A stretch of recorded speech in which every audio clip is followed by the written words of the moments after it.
What's up? This is Commissioner Dave Uhrin. You've reached the UFL Weekly Report.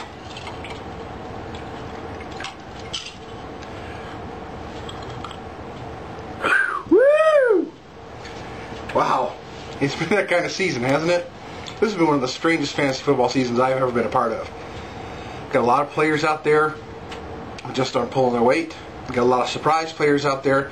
A lot of surprise teams out there. Standings are all over the place. Teams that did great last year are struggling this year. And some of you that have been struggling in years past, you're doing pretty damn good. So it's been topsy-turvy. This week, Week 4 previews in the UFL. Our first matchup, the next champ, Eric Young at 1-2 versus Dave Toller and the Brownies, also at 1-2. For Eric, he hopes that Cutler is a cut above the rest at quarterback, and he's hoping to raise that record. While Dave has Randy Moss looking rather randy-dandy for New England. He seems to have new life. And Heat versus Cleveland at tight end, you gotta like that matchup. In this game, I picked Dave Toller and the Brownies to move to 2-2.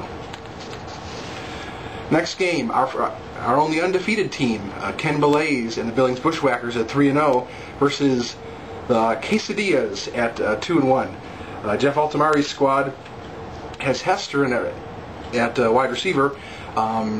He's hoping that they actually use him at wide receiver a little bit more, along with the return yards that he's getting. He also has Braylon Edwards going against Baltimore, and Braylon's been getting him some good points lately.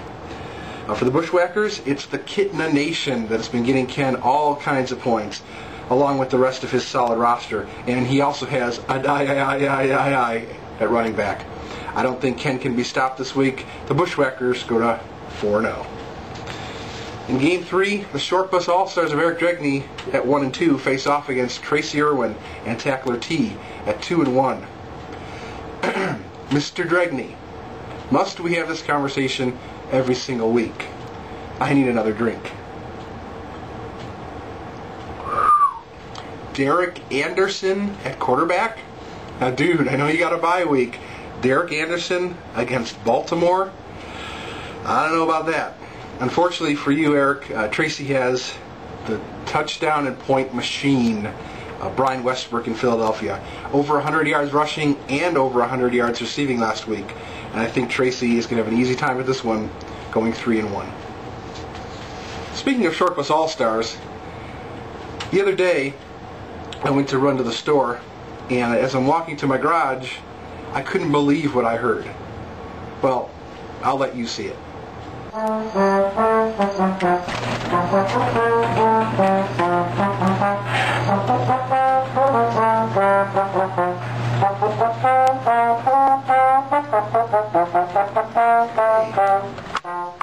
Short Bus All-Stars.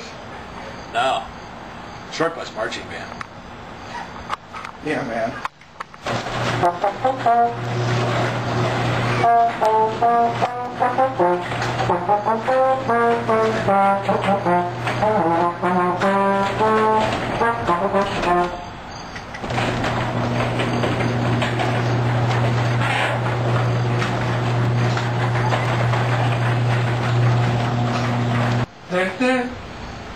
Yeah, man. Hey, welcome back. Our next matchup, Jeremy Shue and the Goobers at 2-1 versus Michael Buckingham and Titans.com, also at 2-1. For Mike and Titans.com, I call this the Who team. Look at that roster. There's not really anybody on there that's a big-name superstar. Okay, maybe at quarterback. But if you look up and down the roster, Mike has assembled a team that has been consistent, and that's what a lot of us have been lacking this year. For Jeremy and the Goobers, Tom Brady versus Cincinnati. If Cleveland was able to put up 51 points against that defense, Lord knows what New England's going to be able to do. In this game, I have to go with Jeremy and the Goobers. They'll move to 3-1. Payne Incorporated at 2-1, facing off against, that's right, G Heights Hustlers at 1-2. Brother against brother. Mano y mano. What can I say? The Baltimore defense is going to be very tough for G Heights. That should get him a lot of points. But Adrian Peterson is running great for my team, Payne Incorporated. This game is always a battle. I'm sure my brother and I will be talking on Sunday evening. And yes, it'll be of the trash-talking variety.